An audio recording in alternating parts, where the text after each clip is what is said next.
vamos a repasar hoy tu vida, tus aspectos sociales, la parte política, la parte profesional. Bueno, va a ser una linda charla y también muy enriquecedora para todo el pueblo de Perú. Y esto también se va a estar mirando en Brasil y Argentina. Perfecto. Quedo al pendiente, Luis. Sí. Leopoldo, un poco me gustaría saber el perfil que ha sido desde niño. ¿Dónde, en qué contexto se realizó esto? ¿Dónde naciste? ¿En qué ciudad, pueblo? Claro, bueno, yo nací en Lima, Perú, en 1996. De niño nací en un lugar humilde, la verdad, en el Callao, un lugar donde no teníamos todos los recursos. No había desagüe, no había el tema de internet, agua era apenas, ¿no? Fui en una casa peruana, un hogar, una familia que, como muchas familias de clase media, media baja que vienen a progresar al país, salieron con sus propios esfuerzos, ¿no? Y poco a poco se hicieron así. Entonces tuvimos el problema de la llamada titulación, ¿no? Que se solucionó gracias al apoyo de mis padres, ¿no? Entonces, básicamente es un poco esa historia que tengo de niño, no tan fácil, pero con unos padres totalmente fuertes y emprendedores. Que bueno, y desde ahí entonces has creado una personalidad social, o sea, ya ahí te empezaste a inspirar, ya te veías como un líder, tenías un ejemplo cuando fuiste transcurriendo tu niñez pasando la adolescencia. La verdad es que era difícil de hablar de ellos, ¿no? Porque al inicio yo era una persona muy tímida, es más, yo era alguien que no socializaba mucho por la edad, tuve el tema de acoso escolar en la parte de la primaria, no me considero tanto como un líder en realidad, no era un chico que veía su vida el día a día, es recién en el 2005, cuando tenía 9 años, en el justamente por esos problemas de la timidez, el bullying, el acoso escolar, ¿no? Como se llama, mi madre decide ponerme en la escuela de oratoria del Partido Aprista. Y ese en el Partido Aprista, el primero que yo veo al ingresar al aula magna, que era donde me tocaba mis clases, la Rupert y Carrula y la Torre inmensa. Eso fue lo que me inspiró a mí, que me llamó mucho la atención saber sobre la vida de ese hombre, sobre el legado de él, averigüé más de él cuando era niño y me sentí inspirado por el tema de la política, lo que dejaba. Es a partir de donde yo ya cambio mi perspectiva y me estoy involucrado más en la política. Me acuerdo inclusive que yo sufría muchas cosas, como te digo, pero cuando termino ya oratoria durante un año, en mi salón mismo, donde me fastidiaban mis compañeros, un año después, ya me querían nombrar como delegado y como alcalde escolar. Y ya nadie me faltaba respeto. No tuve que hacer uso de la violencia o ser alguien agresivo. No fue ese liderazgo que me dio la política, esa confianza en un partido histórico y lo que aprendí en oratoria, lo que me motivó más. Y esa parte con esa seguridad, con eso que fui aprendiendo, que poco a poco seguí en el partido y poco a poco me fui usando más y más la política hacia el día de hoy. Y es donde ya cambia todo este perfil. De no haber sido por haber llevado oratoria en el partido aprista, probablemente no se hubiera seguido.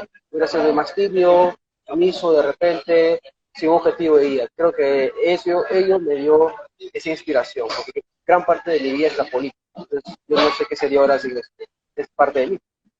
Qué bueno que uno como persona sigue evolucionando con el transcurso de los años y también se inspire. Bueno, hoy vos inspirás a gente, porque el contenido que haces es muy valioso en redes sociales y también vi algunos eventos que realizás a nivel nacional. Hoy, ¿qué te consideras? ¿Un agente de cambio, un líder social, un político, un ciudadano activo, o todo eso sos? Me considero un joven que quiere cambiar el país, un joven soñador, que tiene las ganas de salir adelante, pero también de sacar adelante su país, que sabe que no lo va a poder lograr solo, no de todo un equipo, de toda una generación que trabajamos en conjunto. Yo creo que esa es la mejor palabra que me puede definirme como un político. Sí, soy político, me gusta la política, definirme como una gente de cambio también, me gusta, pero más que etiquetarme en rótulos, me gusta decir que soy un joven que quiere sacar adelante el país, que es lo que soy, como muchos jóvenes a nivel nacional. Creo que eso define a cada uno de nosotros de distintas áreas, sea la política, sea la medicina, sea el activismo social, la académica. Creo que eso define a todos. Y para eso te fuiste instruyendo, te fuiste generando contenidos, conocimientos, fuiste preparándote, ¿no? Contanos un poco del aspecto profesional, ¿no? Egresado de Administración para la Universidad del Pacífico y también estudiaste para la Universidad de Montreal. Sí, efectivamente, yo ingreso a la Universidad del Pacífico a través de una beca, ¿no? Cuando ya tenía 17 años, fue algo que me cambió la vida, obviamente. Como que en parte fue también por esa enseñanza de que recién en el partido aprista, porque eso me dio la oratoria, y con la oratoria puedes llevar adelante muchos cursos que tomaba en el colegio. y me sacaron ante las notas, ¿no? Yo adquiero esa beca, que tiene una beca previa por la Embajada de Estados Unidos para ver el tema del idioma inglés, ¿no? Y todo eso me ayudó mucho en el tema de información. Estuve becado en inglés por la Embajada de Estados Unidos, estuve becado en la carrera de economía como tal, y es ahí donde yo me voy formando. Luego también como parte de ese programa de intercambio de la universidad, también estudié microeconomía en la Universidad de Montreal de Canadá, y me dio todo ese componente. Gran parte de mis estudios fueron, como te digo, becados, tanto los idiomas como el tema de académico, y es ahí donde yo ya quiero ese perfil, ¿no? De la política a profundidad. Porque antes me gustaba la política como algo de cambiar las cosas, pero en la universidad y en la Pacífico tiene esa formación ya como tal técnica, ¿no? Técnica, el tema de cómo se compone el Estado, la economía, qué propuesta a nivel macro, y entonces es un poco más mi perfil ya académico y profesional como tal, ¿no? Y ahora en el tema extracurricular, sí, ya me gusta mucho el voluntariado, ya trabajé en algunas ONGs, como voluntario Super 20, por ejemplo, el ONG Orca, que ve el tema de vías marinas, trabajé también mucho en el tema de otra ONG de educación, ¿no? Y en la PEC también, en el Foro de Personas del Pacífico, y de ahí poco a poco, como digo Jonathan Ayala, que también es de mi promoción, activamos la idea de hacer la Alianza Interamericana de Desarrollo, ¿no? Como una forma de ayudar a otros jóvenes a involucrarse más en la política. Es un poquito más el área extracurricular de este país. Qué bueno todo lo que nos comentas. Y en cuanto al liderazgo, ¿qué pensás sobre el liderazgo actual y del pasado? ¿Qué diferencia encontrás? ¿De mi persona o en general en el país? En general, ¿y cómo lo ves reflejado en vos? Yo veo que el liderazgo en el pasado, a ver, hay que definir, ¿no? El liderazgo en política cambió bastante, ¿no? Hoy vemos políticos que no están preparados, hoy vemos políticos que no están a la altura de las circunstancias, políticos que no ven la política como tal, no ven el Perú en términos políticos, ¿no? Vemos congresistas que quieren imponer una agenda a costa de la vida de millones de peruanos, otros que quieren tener la superioridad moral de decir algo y se encierran en un capricho, otros que son ineficientes, hoy políticos que tienen preparación, que viven en una burbuja y no comprenden cómo es el país en general. Creo que eso es lo que hoy en día vemos. Falta de preparación, falta de liderazgo, falta de visión, falta de entender el país como un todo y para tratar de manejar el país desde tu escritorio. Creer que la teoría funciona en la práctica sin haber pisado previamente a las distintas zonas del Perú, ¿no? Y yo creo que los políticos antiguos, como Aya de la Torre, Luis Alberto Sánchez, Ramiro Prealé, Luis Bedoya, como tal, Fernando Belaúnde, eran políticos históricos con un gran discurso, con una gran preparación, pero que también conocían el país a profundidad. Entonces creo que eso diferencia mucho, ¿no? Falta mucho esa clase de políticos hoy en día, pero también falta una clase de políticos que pueda caminar a diario, y eso no lo tenemos. Y consecuencia de eso es que vemos ahorita lo que vivimos, ¿no? Una crisis política, falta de consenso, nadie cede, nadie se quiere ir, les da igual todo, un congresista que dice que nos quedamos hasta el 2026, ¿no? Otro congresista que dice vamos a hacer las reformas antes de adelantar las elecciones, y otro lado que dice no hay que ser constituyentes, si no, no nos vamos. Entonces, eso es lo que trae vivir encapsulado o con una agenda propia sin saber hacer diálogo y consenso, ¿no? Los grandes políticos tienen una gran característica, que es saben cuándo hacer consenso y saben cuándo ceder algo en beneficio de algo mayor. Y eso es lo que no vemos en los políticos. Y creo que esa es la diferencia entre el liderazgo del pasado y el liderazgo actual. Ahora, tampoco que todo sea rosa, ¿no? Porque si sobre todos los políticos del pasado hubieran sido como yo lo menciono, Perú sería un país desarrollado, ¿no? Hay casos excepcionales, pero ¿cuánta falta hacen esos políticos del antiguo, como también en la izquierda, como Barrantes Lingán? Ahora no hay un Barrantes Lingán, por ejemplo. Entonces, ¿cuánta falta hacen los políticos del pasado ahora? Pero hay que adaptarse a los cambios, hay que adaptarse a lo que el mundo requiere y en base a eso ir trabajando. La mejor manera es leer constantemente, ser político, militar en un partido político, tener formación política, saber interpretar los escenarios, saber adelantarse a los escenarios y en base a ello proponer. Y eso es lo que falta mucho hoy en día. Espero que se solucione. Qué bueno todo lo que nos comenta, porque es un diagnóstico y también mostrar lo que está sucediendo hoy en Perú, ¿no? Y para vos, ¿cómo se termina esta problemática? ¿Crees que hay un fin o esto va a seguir por algunos años más? Es complicado, la verdad, porque vamos a verlos en varios escenarios, ¿no? Si renuncia a Dina Boluarte, sería el ideal, porque con esto ya adelanta las elecciones, pero vamos a ver qué pasaría si sume el presidente del Congreso, William Zapata, ¿no? Realmente los que están marchando, o la izquierda radical, que es un grupo determinado que genera este caos, ¿se va a conformar con eso, o van a pedir la cabeza a él también hasta que asuma una nueva mesa directiva? eso sería patear el tablero y abrir el camino a algo más oscuro. Entonces, hay una incertidumbre total, ¿no? Yo creo que el camino sería adelantar las elecciones al menos al 2024 y en base a ello proponer nuevos candidatos. Hay nuevos partidos que se están inscribiendo, uno de ellos es el APRA, y que el electorado pueda elegir en base a ello. Creo que eso podría ser una de las tareas que al menos puede ser una válvula de escape. Y al nuevo Congreso elegido, efectivamente exigirle en sus 5 años que tenga reformas políticas como la bicameralidad, voto facultativo, ¿no? Los derechos uninominales, ponerlo a debate, reformas en el capítulo económico de la Constitución, en el cual el dueño del suelo sea dueño también del subsuelo, y otros temas más que se puede debatir, que ahora no da momento para eso, argumentarlos o discutirlos, pero probablemente con un nuevo Congreso electo sí se ve. Ahora no creo porque vemos la protesta, que en parte se habrán disipado un poco en algunas zonas del país, o el mismo, por ejemplo, bajado, pero eso no significa que hayan acabado. Esto puede explotar peor en los próximos meses, no se sabe cuándo va a acabar, ¿no? Una cosa es que baje la intensidad, pero eso no significa que vaya a acabar. Entonces, en mi opinión, se puede solucionar, o al menos se podría mitigar con un adelanto de elecciones. Ahora, ponerme a ver el futuro más allá es complicado porque ya sería ser muy imprudente, ¿no? La política justamente es impredecible en algunos aspectos. Ponernos a decir qué podría pasar en el futuro no se sabe porque la política varía constantemente. Pero hoy por hoy el adelanto en la opción, bueno, en todo caso sería la renuncia de la señora presidenta Dina Boluarte, que dicho sea de paso, medio año atrás, la derecha pedía la renuncia de ella, o la querían inhabilitar por corrupta, ¿no? Yo me acuerdo que la querían inhabilitar. Entonces, mágicamente cambió eso, ahora ya no es corrupta, ahora ya no hay que inhabilitarla, bueno, no sería la vacancia, ¿no? Ahora ya no se la puede sacar. Es interesante cómo la derecha ha caído en su incoherencia y la izquierda también con la Asamblea Constituyente. Creo que en ese lado no se está con ninguno de los dos, sino simplemente ser coherente y decir, es mejor que renuncie o adelanto elecciones. Ahora, con que la renuncia sí, no sé qué traería, ahí no te podría decir, porque no sé cómo vería cierto sector que asume William Zapata, que hizo paso militar, y creo que sería el perfecto argumento un sector de la política para decir que esto es una dictadura cívico-militar, cosa que no hay, pero sirve como narrativa para alimentar más este caldo de cultivo. Entonces es un escenario muy peligroso. Creo que el adelanto podría ayudar y acá hay que ser muy responsables. Yo también estoy a favor de las reformas políticas, yo creo que son saludables, yo creo que el voto voluntario, la bicameralidad, los derechos uninominales puedan ayudar, pero también hay que ser político. Y aquí viene lo que te decía, alguien que es político tiene que saber interpretar ello. No se van a llegar a consensos con las reformas, no se van a aprobar, no se van a dar. Es un hecho. Si no aprueban la constituyente, tampoco se van a aprobar las reformas, no se van a dar. Punto. Insistir en reformas para adelantar elecciones es un absurdo, porque hace que la gente se arte y peor, tenga una solución más radical de acá a un año y medio que patee el tablero. Un Antauro Humala quizás si se puede fusilar, no sé, ¿no? Hace algo que sea peor. Entonces, no conviene para nada encapricharse en una u otra, y en reformas políticas que hoy en día no se sabe si funcionaría y que no es momento, porque yo sí soy a favor de las reformas, pero también sé que es un tema largo de debate.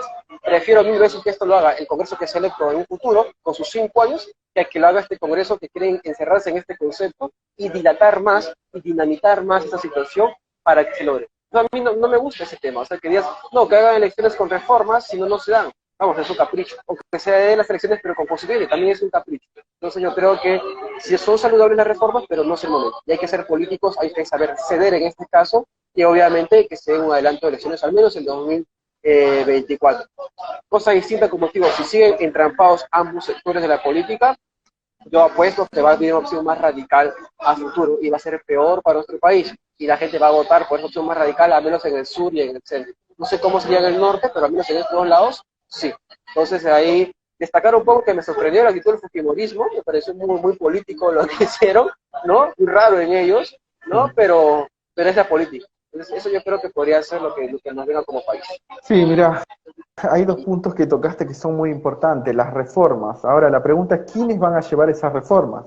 Cuando hoy en día no hay una base política, una cultura de la política inteligente, una política dialoguista, una política que supere el pasado, ¿no? Y ese camino también tiene que ser con una maduración cultural del pueblo, porque esto no es de la noche a la mañana que se cambia la constitución o las reformas llegan así por así. No, no es así. A nuestro entender, nuestra postura desde la Fuerza de Unión del Perú es que todo lleva un proceso. Y para eso también hay que remarcar algo. También nombraba a la izquierda y la derecha con sus problemáticas, con sus deficiencias. Por eso que hay que buscar algo superador, que puede ser un centro inteligente que maneja, que supera, que cada tema lo pone en una mesa y trata de buscar soluciones. Que eso no es nada distinto que un ser humano saliendo adelante. No hay mucha diferencia. Entonces, ese es el camino que debería ser tocando un poco a nivel también costa, sierra y selva. O sea, las problemáticas son diferentes. También el otro día leía que cómo se encaró el problema. O sea, se tiró una solución general, cuando tenés que escuchar que cada problemática es diferente en cada lugar. Ica, la problemática agraria de Ica no es lo mismo que la problemática de la selva, no es lo mismo que la sierra, no es lo mismo lo que sucede en Lima, que hay un micromundo. Entonces, hay que aprender a trabajar en conjunto, hay que tratar de dinamizar todo lo que es las diferentes problemáticas, hay que trabajar por sectores, hay que trabajar por personas, para buscar soluciones que estén a la altura, ¿no?, de lo que merece un país y lo que merece la gente que trabaja día a día, que quiere trabajar, ¿no?, que quiere salir adelante.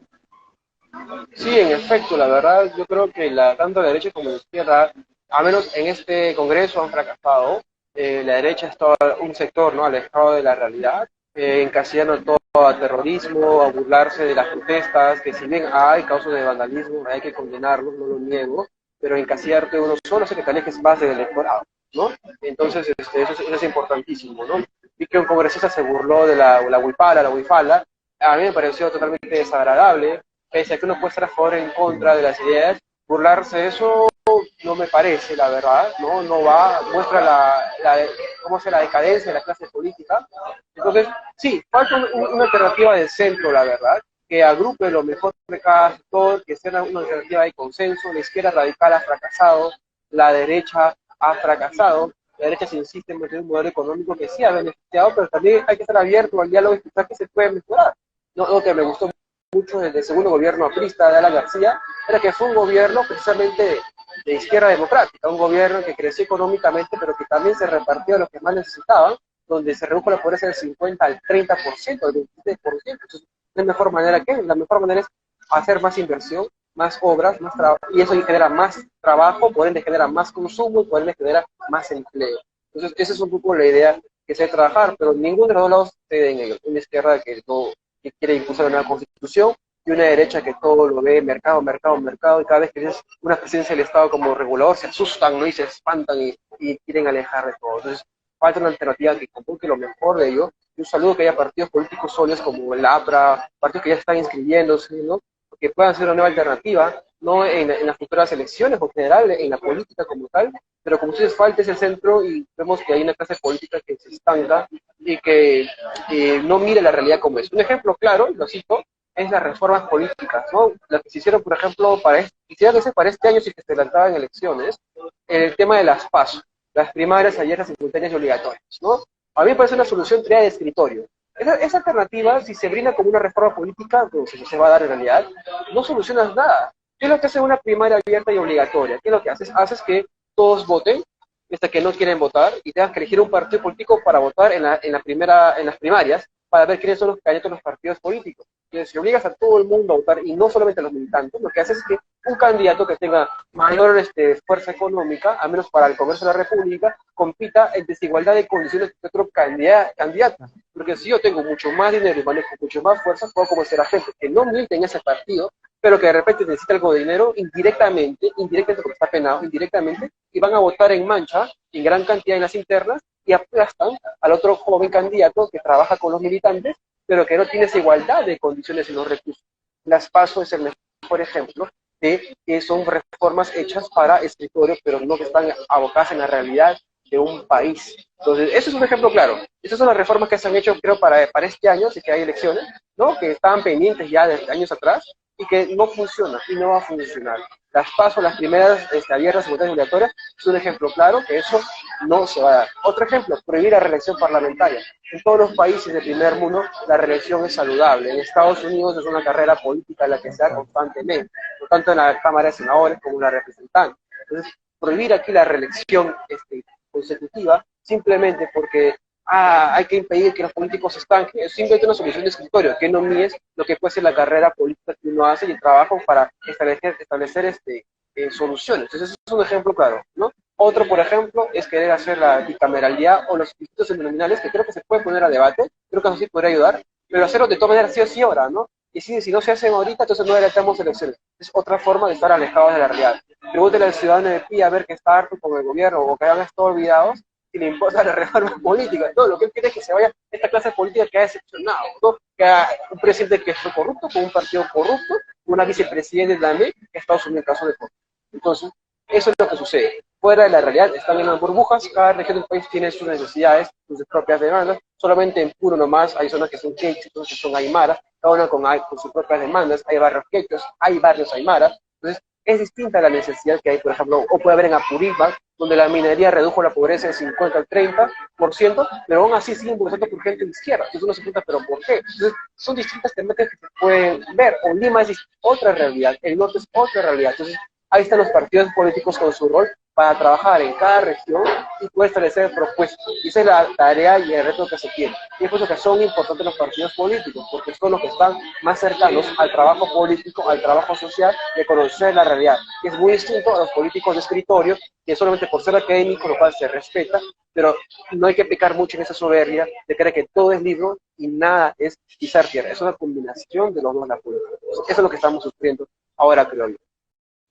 Sí, y también esa falta de confianza, ¿no? Que hoy en día se encuentra no solo en Perú, sino en otros países, de lo que es el pueblo con los que toman decisiones por ellos, que son los políticos. O sea, no hay confianza, pero hay una cosa que hay que ir un poco más allá. Yo creo que los ciudadanos tienen que aceptar o también ser parte de este proceso de cambio, porque no solo los políticos, sino hay un error al voto. O sea, dicen, supuestamente hay un debate que es, ¿el ciudadano cuando vota se equivoca o no se equivoca? Más allá que está haciendo democracia. Yo ahí opino personalmente que acepta las condiciones del sistema y vota. Y yo para mí eso está mal. O sea, deberían instruirse, deberían buscar la forma de mejorar esa situación, porque eso también tiene una participación directa en las próximas decisiones.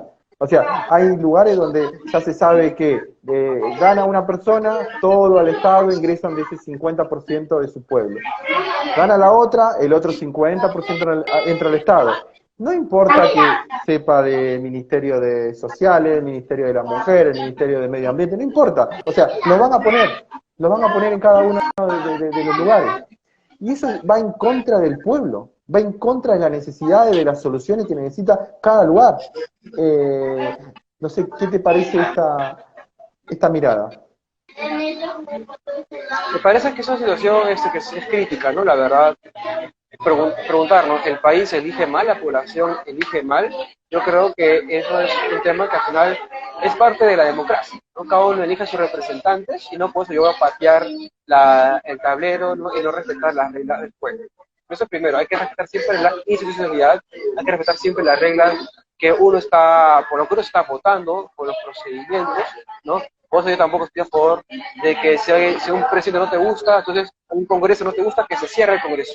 No, no estoy a favor. En este caso sí hay una excepción, porque esta crisis política como tal se está dando, ¿no? Y obviamente se pide la elecciones de forma constitucional, con las vías democráticas, ¿no?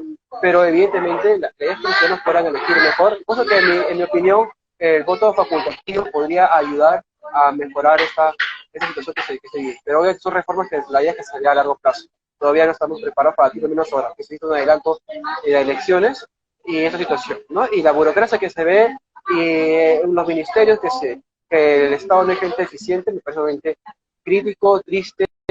Creo que se puede resaltar mucho el ejemplo del BCR, el Banco Central de Reserva, que ellos, por ejemplo, tienen su propia escuela, ¿no? De formación, su escuela de verano, tengo entendido, donde sus mejores cuadros trabajan en el BCR. Sería bueno que también los ministerios sea eso. Es la mejor forma de meritocracia y de cuadros capaces que puedan trabajar en el Estado. Creo que eso ayudaría mucho y que se puede replicar. Esto podría ser un tema que se puede trabajar a mediano y largo plazo. Sí, es tal cual.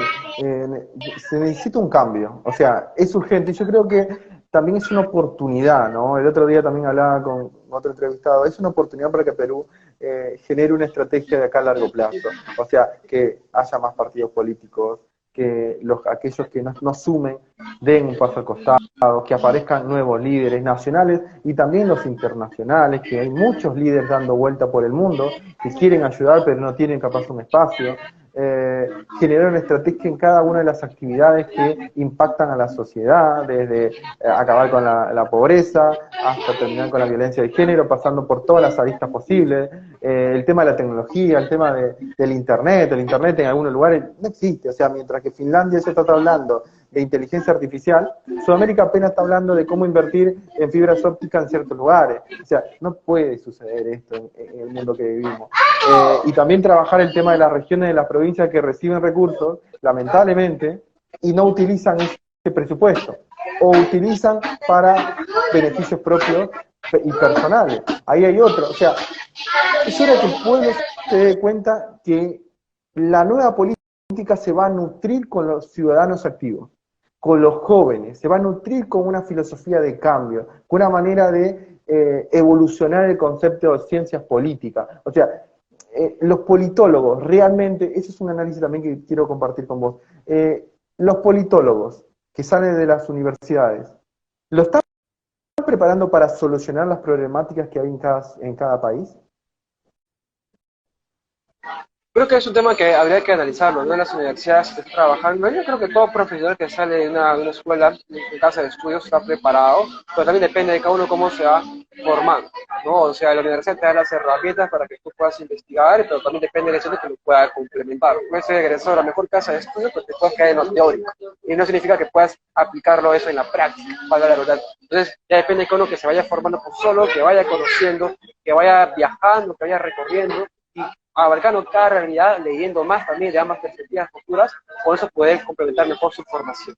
La universidad por solo te da los contactos, las herramientas, pero también depende de cada uno complementar eso. Entonces yo creo que ahí podría ir la respuesta. ¿Pueden ser politólogos los mejores? Sí, depende de cada formación de cada uno y depende también el objetivo que va a trabajar. Sí, va para cada carrera también. No puede ser el mejor administrador en la teoría, pero cuando administras un ente del Estado o una empresa lo puedes dar a la quiebra, porque realmente no estuviste preparado o no tienes la práctica para tratar con grupos humanos. Y la política es eso, tomar decisiones que afectan a millones de peruanos. Y en base a eso se dan las propuestas que uno quiere implementar. Eso hay que tener mucho en cuenta.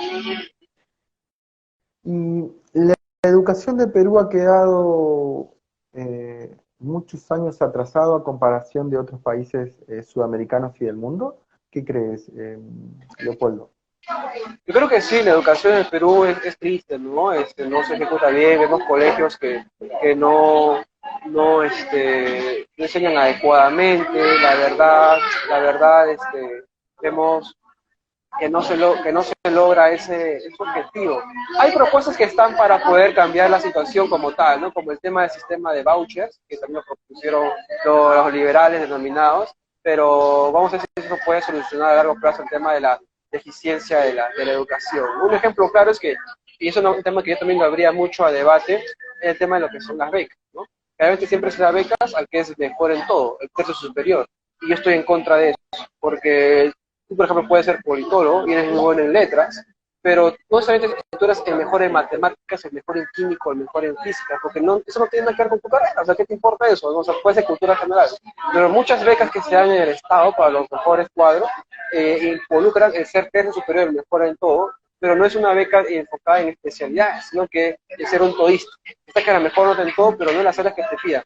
Yo proponía que si alguien quiere postular una beca o algo, que tenga buenas notas en los cursos en los cuales está destacando, más conducta, pero no pedir que sea bueno en todo, porque eso es una arma de doble filo. Por ahí pues un tema que se puede poner a debate, por ejemplo, ¿no? Otro tema, el tema de cómo mejorar la gestión educativa, el sistema de vouchers se ha debatido bastante, habría que analizarlo también si aplica o no aplica al Perú, eso lo dejo también como un tema para que la gente lo pueda averiguar y analizar, ¿no? Y tema más, que la educación en sí no es buena, no hay, el tema tecnológico la verdad es deficiente, los profesores, vemos el mejor ejemplo de educación en Pedro Castillo, ¿no? Un presidente que no estaba a la altura y que era profesor, y yo me digo, madre mía, ¿cómo habrán sido los alumnos de ese profesor? Entonces, ese es el ejemplo claro que tienes sobre la educación en nuestro país, ¿no? Falta una ejecución adecuada del presupuesto, porque tú puedes aumentar gran cantidad de dinero, porcentaje gran cantidad de PIB a educación, pero de nada sirve si no ejecutas bien lo asignado, y si los directores en los colegios no ejecutan bien eso, y no establecen un orden. Me refiero a las escuelas públicas. Es que sí, de nuevo caemos en lo mismo, no hay un plan, una estrategia, un planeamiento, y después de acuerdo a ello toma de decisiones y después controles y ver los desvíos y después ir solucionando, pero que no sea solamente de un gobierno, sino que sea de los gobiernos que siguen o no de solamente los ministros que pasan y se les ocurre una idea. Creo que ahí está la cuestión, ¿no? Claro, la solución está más que todo en la ejecución del presupuesto. Tú puedes dar un montón de dinero al sector educativo en el país, ¿no? Pero depende de cómo lo ejecutan, cómo los gobiernos regionales ejecutan los presupuestos, ¿no? O cómo los colegios, también los directores trabajan eso para que se ejecute adecuadamente. Creo que ahí va mucho el trabajo. Puedes invertir mucho, y ese es el ejemplo que se ve en la política nacional, ¿no? O sea, ganas un gran dinero del canon minero, pero ¿qué pasa con los gobernadores que reciben eso? Yo en Cuno vi que había un monumento al triciclo. Entonces, ese dinero que va para un monumento al triciclo podría haber ido para ayudar a la gente que más lo necesita, ¿no? Y eso que estamos hablando de los colegios, no hablamos del canon y el dinero que va para las universidades públicas, cuánto dinero recibe y cómo las universidades lo administran en el país. Ese es otro tema que también se tiene que analizar, ¿no? No solo se trata de dar dinero por dar, sino que también se ejecute adecuadamente. Eso falta bastante en nuestro país. La gente se tira el dinero como sea, no invierte bien, ¿no? Y eso no solamente pasa en la educación, pasa en todo en este país, en el nivel del Estado peruano. Y los gobernadores, ni qué decir, ¿no? Ejecutan pésimamente su presupuesto. Y eso es obvio consecuencia de que no hay partidos políticos, porque al haber partidos políticos hay cuadros preparados. Al haber formación de cuadros preparados, hay mejores políticos que sepan cómo administrar el Estado. Como os digo, no solo se trata de tener la teoría, sino también saber cómo es la práctica. Porque tú puedes ser político, eres elegido político, pero si solo eres de teoría y no tienes una formación política, no vas a saber cómo trabajar y no vas a tener idea de cómo hacer. Porque al final lo que tú hagas depende de la vida de millones de peruanos. Sí, también agrego a lo que comentas, que en el 2021 eh, de los 1000 partidos políticos que se quisieron inscribir, más o menos el 70 al 80% eran de empresarios que apuestan hacia un partido. No que apuestan hacia una estrategia, sino que se juntan 10 empresarios, ponen 10.000, 15.000 dólares y ponen un partido. No logran la inscripción porque no tienen la base, no tienen la ideología, la filosofía, la pasión. Solamente lo hacen por, bueno, pongo acá porque después una ley me puede favorecer o puedo poner a mis amigos de mis amigos. Entonces, por eso que desde nuestra fuerza política internacional y nacional, lo que proponemos es romper este status quo de que siempre los partidos políticos sean de ricos y de poderosos, sino que sean de personas capacitadas y que mañana los lugares más sensibles de toma de decisiones sean cubiertas por aquellas personas que se encuentren, que sean idóneas, ¿no? Y que puedan ayudar al país a salir adelante, y no que sea porque es el amigo o lo amigo, y no tienen estrategia, ni plan, ni nada. Entonces, ese es el camino que tenemos que avanzar para lograr un país que puede llegar en muchos aspectos al número uno. O sea, como le comento siempre, si los países del primer mundo, hace 40 años, Finlandia tenía carretas para ir a la escuela, para que tengan una idea, había carretas hace 40, 50 años. Entonces, ¿por qué no soñar con un Perú dentro de 40, 50 años con una Finlandia? ¿Qué nos diferencia? Para vos, Leopoldo, ¿qué diferencia encuentras entre ese país de primer mundo y nosotros? Yo creo que, a ver, lleno punto por punto, ¿no? El primer punto, el de los partidos políticos, sí, hay empresarios que sirven para popular, y eso está bien, no hay problema, pero es que no son partidos políticos, son partidos de empresa. Un partido político se diferencia porque tiene una doctrina, una ideología, tiene cuadros preparados de niños, jóvenes, adultos. Destacaba, por ejemplo, el tema del APRA, que puede no tener sus diferencias con el Partido Aprista, pero es un partido que desde niño forma a cuadros políticos. Tienes adolescentes, jóvenes, y jóvenes que te dicen, oye, yo muero por el APRA, ¿no? Son gente que está preparada políticamente y que puede discrepar o no. Ese es distinto a un partido que se forma solamente para una elección, ¿no? Y yo saludo que haya precisamente partidos políticos de verdad con una agenda. Ahora, ¿por qué Perú no puede ser como un país del primer mundo? Pasa por muchos aspectos. El Perú es un país rico en recursos naturales, el tema del cobre, el tema de la agroexportación, el tema de la minería como tal. Hay proyectos mineros importantes como Mina Justa, por ejemplo, que es una gran cantidad de dinero. Las Pampas también, que representaban un 2-3% del PBI, ¿no? Proyectos también, por ejemplo, la exportación de arándanos, su principal producto bandera. El megapuerto de Chancay, que se va a hacer, por ejemplo, en Huaral, y que va a ser el puerto más grande del Pacífico en América Latina, y lo va a estar acá en Perú. Y es un proyecto con capital chino, que va a dar 7.000 puestos de empleo directos e indirectos. Entonces, hay inversiones, hay proyectos que pueden mejorar la situación, pero depende mucho del tema de, primero, la ejecución presupuestal. El dinero que tú recibas, como yo como gobernador lo ejecuto, cómo lo gestiono, cómo ejecutamos desde los ministerios también ese dinero. Otro tema, por ejemplo, que yo proponía era el tema del BCR. El BCR tiene una escuela de cuadros, ¿no? Una escuela, perdón, de profesionales. Los ministerios podrían hacer ello, ¿no? La SBS también tiene sus cursos de extensión, como se llama. Entonces, ¿por qué no se hace eso también en las distintas instituciones del Estado? ¿No? Entonces, eso es un tema. Otro tema, por ejemplo, la ejecución presupuestal. Otro tema, también incentivar más que todo el tema que la competencia. El incentivo, por ejemplo, las AFPs, ¿no? ¿Por qué no recibes una pensión adecuada? Es porque obviamente hay 1, 2, 3, 4 AFPs o empresas, pero si abres más el mercado y entran más, amplías mejor ello. Si entran más bancos al sistema financiero, las tasas de crédito van a ser más amigables. En cambio, si tú pones barreras a eso, los pocos que están van a hacer lo que quieran y aquel que quiera pedir un préstamo es perjudicado. Entonces, ¿por qué el Perú no asume? Porque no hay clase política preparada, porque no se sabe qué hacer con el dinero que se recibe, que sí hay dinero, porque no hay una identidad nacional y porque obviamente no hay proyectos que se utilicen a largo plazo y que unan al Creo que todo eso podría sumarse para explicar la situación del Perú hoy en día, que tiene solución en realidad, ¿no? Con políticos preparados, con reformas se podría ayudar. Y una reforma, como te digo, el capítulo económico de la Constitución, que el dueño del suelo sea dueño del subsuelo, ¿no? Y es un tema que se está debatiendo constantemente. Herrera nosotros tiene una propuesta de la titulación, ¿no? En que este título tú puedas cotizarlo al mercado internacional. La otra propuesta que te digo es una propuesta que le hacía el APRA, que el dueño del suelo sea el dueño del subsuelo. Por ejemplo, si tú estás en la sierra, eres una persona pobre, pero debajo de tu tierra hay minerales, y una empresa descubre y quiere explotar ello, te da más dinero o te puede dar cierta cantidad de acciones. Tienes mayor poder de negociación y formas una nueva cantidad de ricos en el país que reciban el dinero, ¿no? Que es distinto a que tú seas dueño de la tierra, te lo expropien y te dan solamente una pequeña indemnización que no vale el valor de la tierra. Es uno de los temas, por ejemplo, por lo cual se ha estado en las protestas en las Bambas, ¿no? Las personas lo que estaban protestando en su momento, tiempo atrás, un par de años, decían eso, que no se les había pagado el valor adecuado que correspondía a sus tierras, y que ellos sentían que habían sido engañados. Este tema de debate podría solucionar o mitigar, en cierto aspecto, los conflictos sociales, que es otro tema que también se ve en nuestro país. Así es, Leopoldo, muy bien, muy buena exposición. La verdad que son temas que están sucediendo y la verdad que lo comentes así también es para aplaudir. Bueno, para ir un poco finalizando esta linda charla, podríamos quedarnos toda la noche charlando de diferentes temas. Tendría para lanzarte muchas cosas porque sos una persona instruida, una persona que se ha capacitado, una persona que está preparándose para dentro de unos años seguro cumplir roles importantes en el país, como decís, ayudando a los jóvenes, o desde el lugar que vos creas conveniente como agente de cambio, como líder social, desde una ONG, desde tu contenido en redes sociales. Yo creo que todo lo que haces es muy bueno.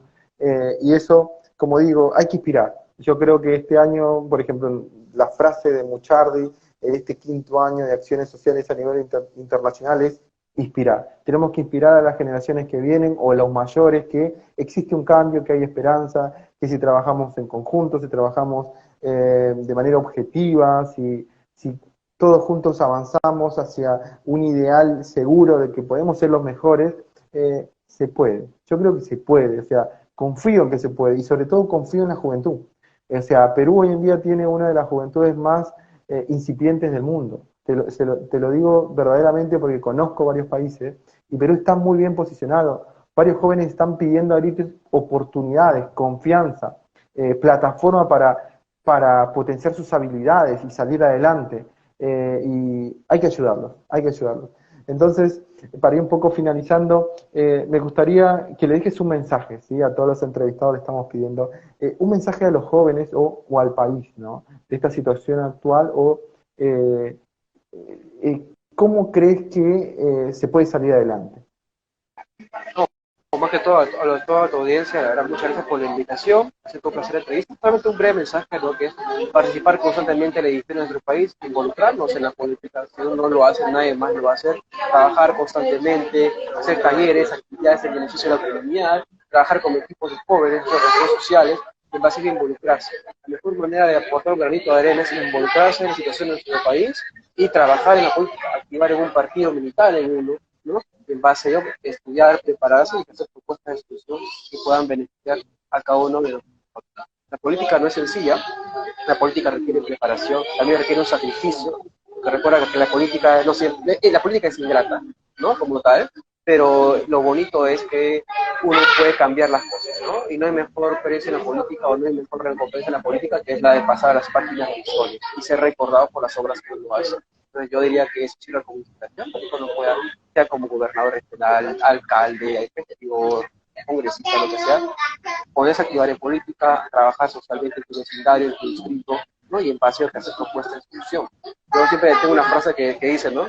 Si la voz de un joven puede cambiar el pensamiento de su familia, puede influir en su vecindario.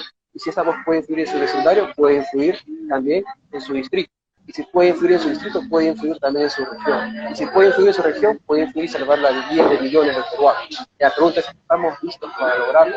Esa es la pregunta y el deber de cada joven. Yo sé que a muchos jóvenes no les interesa la política. La política no es fácil, es complicada. Es trabajar constantemente, muchas veces no ganas dinero, tienes tu carrera, aparte es como un voluntariado, la política como tal, ¿no?